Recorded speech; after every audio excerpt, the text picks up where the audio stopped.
Hi, and welcome to Life Addictions, the Recovery and Prevention Show. My name is John Lausch, and I am a certified recovery specialist here in the state of Florida. And hopefully today we're going to talk about recovery and prevention in many different lights. Especially after a person relapse, you want to prevent getting addicted again. Today we have one of our very special guests, Dr. Jill Joyce. Welcome, Dr. Joyce. How are you? Hi, John. Nice to see you. Good to see you again. Please introduce yourself to our audience and tell us a little bit about what you've been up to since the last time you've been here on the show. Okay, thank you. Well, the last few months I've been teaching my Liberty University classes. A lot of addictions classes have been coming up, and other family therapy classes as well. And of course, supervising cases that come through the university, which a lot of them end up being on addictions, which is always very interesting to me. Sounds like you've been very busy. You know, I've seen you at a lot of conferences lately, so you've been doing a lot of research and studying as well, I see. Absolutely. You've got to keep up to date on what's going on because there's a lot of changes happening in our field as we speak. A lot of things have been learned and understood that weren't previously understood or realized. Yeah. You know, we're actually doing the same thing. We're branching out here at Life Addictions, the Recovery Program, and we're now Life Addictions, the Recovery and Prevention Program, and we're really moving into the whole field of prevention, which is huge. Oh yeah, definitely. Tell us a little bit about what you know about that, Doctor. Well, which avenue would you like me to take in prevention? I mean, prevention has so many different angles to it. You could really look at natural health. You could look at prevention and what should be done in families and what should be done psychologically with people. So what most interests you? Well, since we're Life Addictions, the Recovery and Prevention Show, we normally specifically talk about either substance addictions or behavioral addictions. So whether it's drugs, alcohol, food, or nicotine, or some of the behavior addictions that we identify, gambling, for instance, sex and love. 80% of our show really covers drugs and alcohol, but we really want to talk about those other kinds of addictions as well. And in our program, we are now expanding and reaching out to schools, young kids, junior highs, and that kind of thing. Oh, wow, that's great. Well, if you wanted to speak to the younger generation, of course, a lot of the things that happen in the family aren't necessarily their fault, so I'd like to tell them that right now, that a lot of things that happen in the process of addiction it is a disease, as we now know, and it's a disease that runs in families, and so families tend to perpetrate similar behaviors over and over, and of course the children see these behaviors, and so if parents and family members were doing less of these things, if there were less negative behaviors, they would be able to then imitate their parents. So they need good modeling, first off, from the parents. I guess I'd rather speak to the parents about prevention for the kids than I would to the kids initially. It really is a two-pronged approach, one to the children and one to the parents. Because no matter whatever behaviors they show the children, they learn it probably from the parents. Oh, of course, and especially in the case of addictions. We're watching each other all the time. We're watching the parents drink, we're watching the parents smoke, we're watching, and of course they're not the only ones, we're seeing it in the rest of the culture too. And again, then there's the expectations that the parents have on the children, and the kinds of things that they like to do with the children, how they want to spend time with the children. A lot of times the things that parents do with children might be sports and other activities like that, and of course those are things that are where the parents are showing conditional favor towards that child if they do a good job. So you want to be sure that the parents understand that there's got to be attention given to the children just for being their children, and there's got to be attention that's given with no expectations, and it's just an acceptance and a delivery of love to that child for who they can become in the future. That's more or less. It really is a complicated issue, and it's one that needs to be addressed, especially here in Palm Beach County in South Florida. Also, we are going to talk about how some of those underlying causes cause addiction, and especially today in our society with so many of these prescription drug pills given to young kids for performance. Talk to us a little bit about that. Well, you know, there's a major area of prevention right there if you want to talk about the effect that has on the culture. If they would just close down so many of these pain clinics. And of course the pain clinics that are open, if the people who are adults would realize that if they have any children or young people in the house, they're going to have to handle any true pain medicines that they have in their home very, very carefully so that they don't end up in the hands of the young people, because the young people don't realize how dangerous they are. And I do think that since they're opiates now, that even our generation, my generation that came from the 60s, had these been available to us, we never would have even seen this generation. We never even would have made it to this generation. We all would be in a very different realm right now. Right. Because the opiate addictions are so much more serious. They're even finding that babies are being born opiate addicted now because these are given out so freely in our culture. And you have to understand, this wasn't possible before 1996. They weren't making these in pill form. Before that, people had to go to the hospital and they had to have them injected. So if you had pain or if you had any problems, that was the only way you were going to deal with it. And it is possible that should still be the way many of these drugs are handled, and that they're too dangerous to be on the streets and in people's houses. Yeah. So. Well, they are great drugs. I mean, they do the work that they're supposed to do. Right. But what happens is, people just abuse them.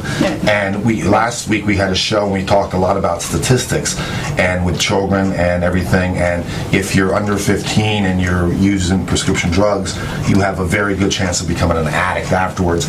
And there was a lot of those numbers that said, children from 12 to 17 and different various statistics show a very high probability of becoming addicted.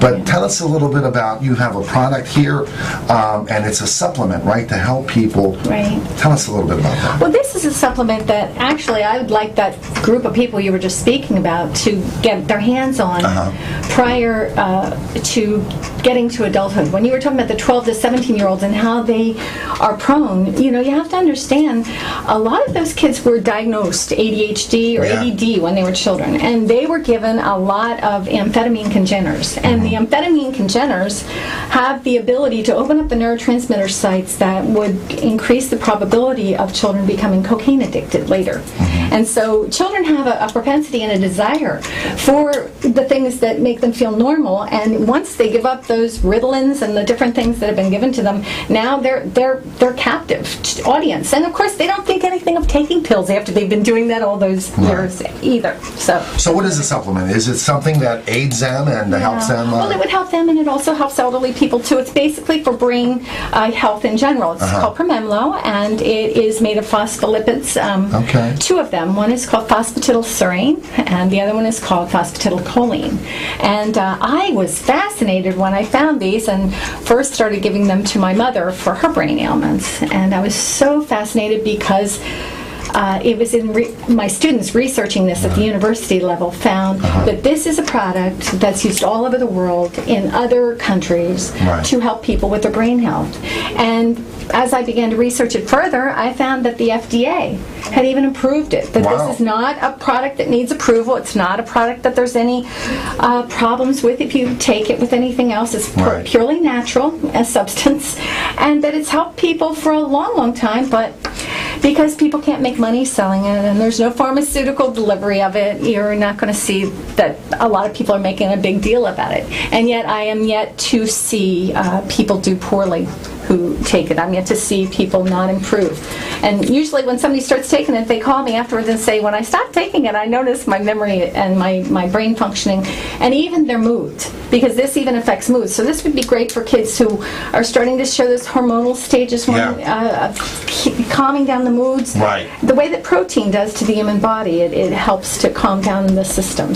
Well, it sounds like a great supplement. Dr. Jill Joyce, thank you for being our guest. And we'll be right back with two additional guests, then Dobbs and Daniel Cornide.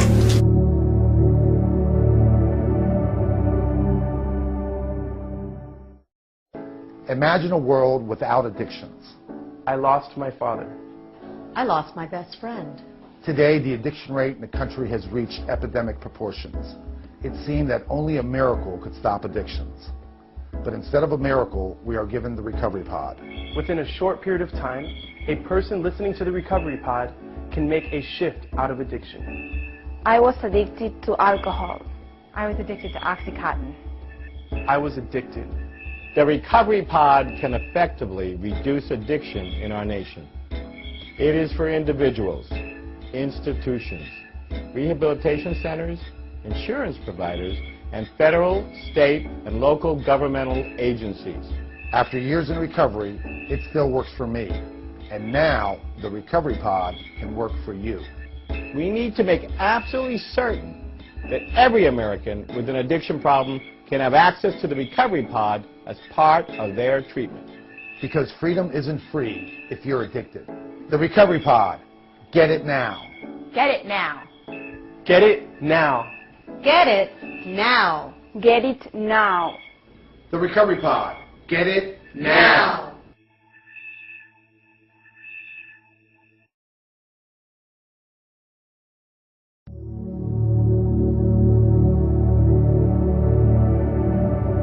Hi, and welcome back to Life Addictions, the Recovery and Prevention Show. We have two very special guests with us on this second half of our show. We have Ben Dobbs. How you doing, John? How are you doing? And Daniel Cornide. Good morning, John. How are you? Welcome to our show. As you know, we have the show that talks about recovery, prevention in the form of substance addiction and behavioral addictions. So I want to welcome both of you. Thank you. Now, I understand you're both from Faith Farm Ministries. You're graduates, and it's a great program that I heard a lot about. Tell us a little bit more about it. Ben, introduce yourself first, and Hi, my give us your aspect. name is Ben Dobbs. I recently graduated Faith Farm Ministries September 11th this year.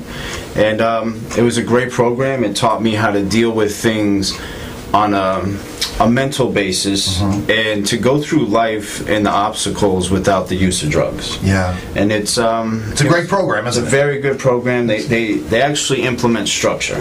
That's the main thing, because as an addict, you go through life, and as you start using the drugs, you do it to handle your structure or your everyday life process, but then the addiction allows you to lose that structure, and you stop caring about regular life circumstances. Daniel, introduce yourself. Tell us a little bit about you and your experience here at Faith Farm Good morning. My name Ministries. is Daniel Cornide, and I'm a recent graduate of Faith Farm Ministries as well.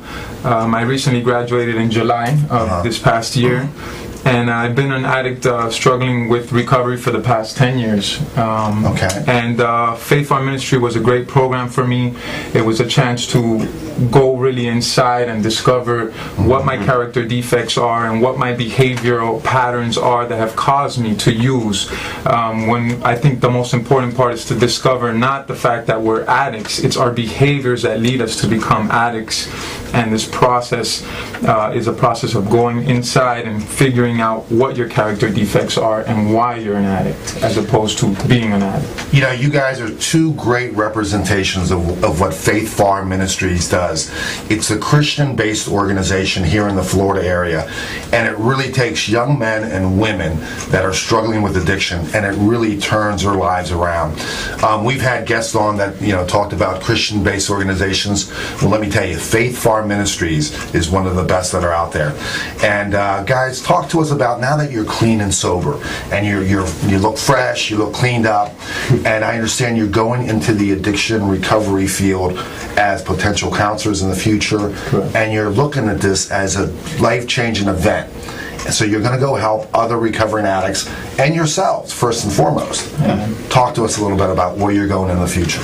Basically, while I was at Faith Farm, I had no idea where I was going to go as I left, but I started to build a heart and a concern as I looked at people in that program that weren't, maybe that you could see that they were mentally relapsing in the program. Right. But your heart goes out because you've been there. You know the hurts and pains that you cause, not only yourself, but your family and the people surrounding you. And it's something to deal with. But as you deal with it, you start realizing that you can achieve certain things in life, from the basics of just going out and having fun with drugs. And you could start adapting to the atmosphere outside of the program. But you really want to give back, because you feel for these people that still struggle with addictions. When you know it's not easy, but yes, the steps can be simple if you don't emphasize on falling backwards. Now, Daniel, a lot of people in the recovery field today, leaders in the field, doctors, psychiatrists, CEOs of rehab centers, nationwide, have been an addict at one point or another, or they've had a family member that died or succumbed to some kind of addiction. The most passionate people in the field have been in recovery. And you guys are headed there, you guys are giving back. Tell us a little bit about how that feels. Well, John, I think that it's very important for addicts in recovery to be able to give back what was freely given to them. And you'll see that the 12-step program is one of the basis of that program is to go ahead and get a sponsor and have someone that's been through recovery, guide someone who's newly in recovery, so you can kind of mentor them and let them know exactly what they're going to be going through, how they're going to be going through it, and what those feelings and emotions are, and how to deal with those feelings and emotions. And I think that's very important in your own personal growth as a recovering addict, to freely give back to addicts that are newly in recovery. Well, as you can see, we have two fine examples of people. You know, when you become addicted to a substance, a behavior, you know, you go into a great program, you recover, and we're going to talk about some spirituality in a minute. But these are two fine examples of how life can continue. You can give back. You can start again. You know, a lot of times addiction takes 5, 10, 15, 20, even 30 years out of a person's life in a flash. And the next thing you know, you're 40, you're 50, and you're like, ever since I was a teenager, this thing has been kicking my ass. So you two guys are young men. You're going to go out there, and you notice this, right? Addiction can really take a bulk of your life away from you. Yes. Mine was 15, age 15 to about 33. Yeah, so that's, what is that, 20, almost 20 years? Yeah, and it was basis, it was first to start out partying. Yeah. And my downfall was the pain medications. And yours as well, similar? I had a similar experience. I would say a good 13 years of my life I've been battling with alcohol and cocaine addiction. And basically, it takes everything out of you. Everything that is life is completely sucked out of you through your addiction. And it's very important, and I say this to all addicts, it's very important to find out why you use. That's the underlying problem. It's not that you're using is the problem. It's why you're using. What are your character defects? What are your emotional traumas from birth that have led you to use? And I think that's the fundamental principle that we need to look at. Daniel, well put. Ben, well put. We're going to be back, and when we come back, we're going to talk about relapse, prevention, and spirituality.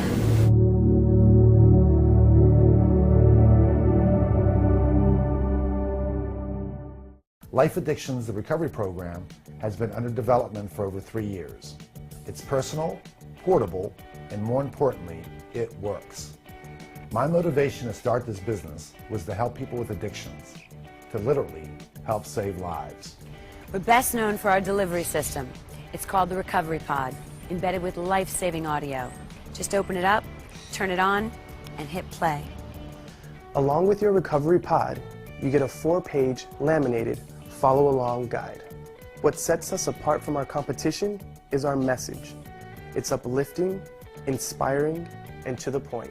My name is John Laus, the creator and developer of Life Addictions, the recovery program. Our model of recovery starts with clarity.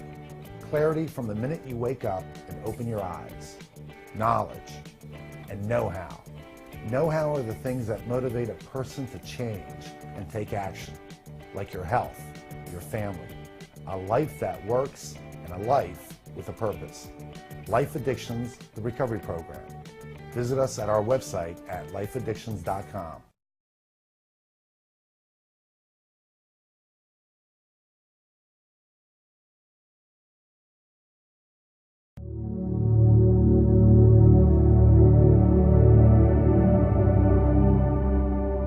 Welcome back to Life Addictions, the recovery and prevention show.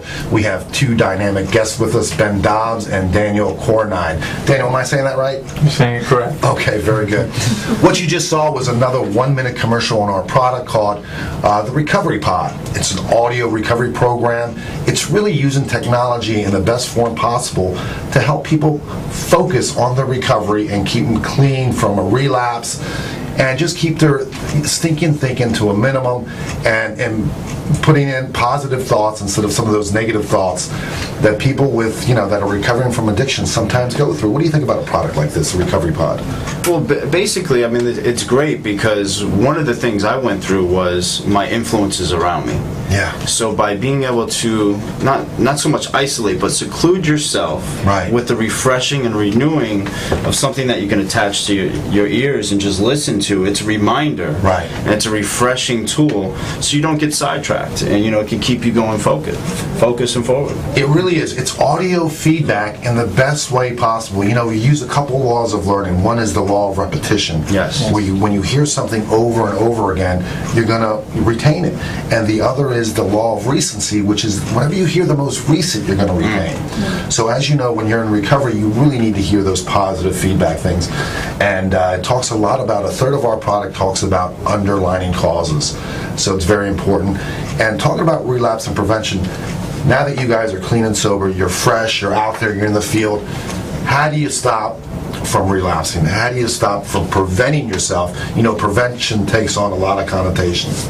How do you prevent yourself from relapse? Talk to us about that, Daniel.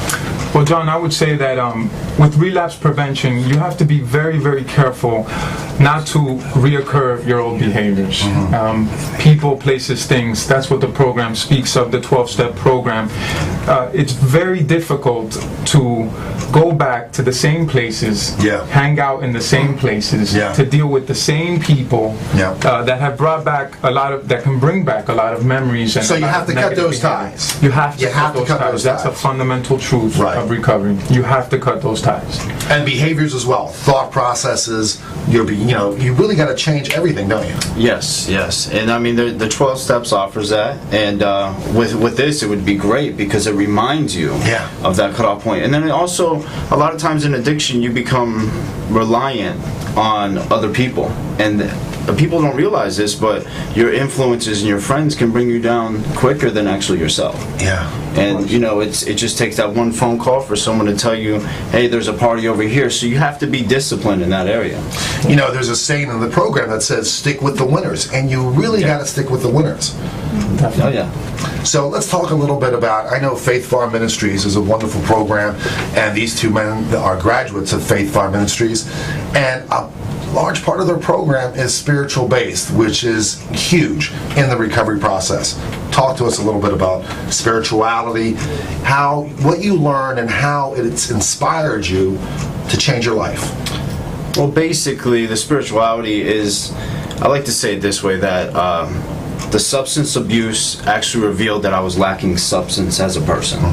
So being able to tap into the spirituality part of it, if I do lack in certain things, in certain discipline and obedience, the spiritual significance, God can replace that, and God can make you have fun and enjoy life and have peace and joy through every circumstance. And it's very good. It's very good. Daniel, tell us your take on spirituality and how it's really changed and inspired you. John, it's really inspired me learning about my addiction.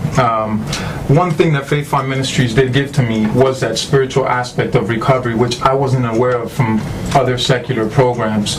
And we do have a void as human beings, and really understanding the fact that we're a three-part being that's spirit, body, and soul. And understanding that the spiritual element of recovery is one that's very important. We have a gap as addicts inside, and we're searching and longing to fill that void with something that we can't fill. Only through spirituality and only with a God element to it can we fill that and be whole as a person. Well, guys, I am so glad you came on the show today. Faith Farm Ministries has a website. Do you know the website? Do you have a contact number where we have many viewers that are watching. Some of them that are watching might have a family member, might have a friend or a co-worker that maybe needs help in recovery from an addiction. What is the contact information for Faith Farm Ministries? Can you give it to us? I'm going to go straight with the phone number because I myself, at that time of that point of desperation, I didn't have time to go to an email address. I went straight to the phone number, and the phone number is 561-737-2222. And you get a hold of John Giammo and the great intake officers there, and they'll help the process go along speedy and quickly. And it is a free program. It's a free program. It's an amazing thing. Faith Farm Ministries. Now, they're based in Florida, is that right? Yes, they have 3 locations: Fort Lauderdale, Boynton Beach, and Okeechobee. But now, people come from all over the nation, is that right? Yes. So this is a great site. if you're watching, no matter where you are in the country, please call Faith Farm Ministries. The number is up. And I think we have www.faithfarm.org. Guys, anything else you want to tell us?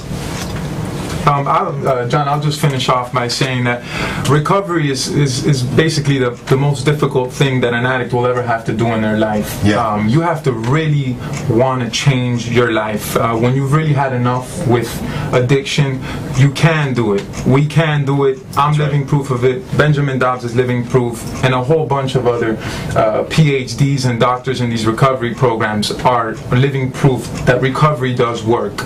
You just need to stick to the basics and really give everything you have into it, and you can change. Guys, it has been a pleasure. Faith Farm Ministries has done a wonderful job with you two.